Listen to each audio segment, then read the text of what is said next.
பிரதமர் மன்மோகன் சிங் தலைமையிலான கடைசி அமைச்சரவைக் கூட்டம் இன்று நடைபெறுகிறது. வரும் 16ஆம் தேதி தேர்தல் முடிவுகள் வெளியாகும் நிலையில் தமது 10 ஆண்டு கால பிரதமர் பதவியின் இறுதி அமைச்சரவைக் கூட்டத்தை நடத்துகிறார் மன்மோகன் சிங். இந்த கூட்டத்தில் மருந்து துறையில் அந்நிய நேரடி முதலீட்டை அனுமதிப்பது தொடர்பாக விவாதித்து அனுமதி வழங்கப்படும் என எதிர்பார்க்கப்படுகிறது.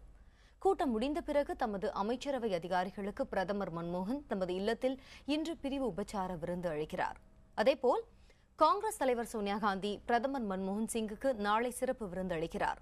அப்போது காங்கிரஸ் செயற்குழு உறுப்பினர்கள், மத்திய அமைச்சர்கள் உள்ளிட்டோர் கையெழுத்திட்ட நினைவுப் பொருள் ஒன்றும் அவருக்கு வழங்கப்பட உள்ளது.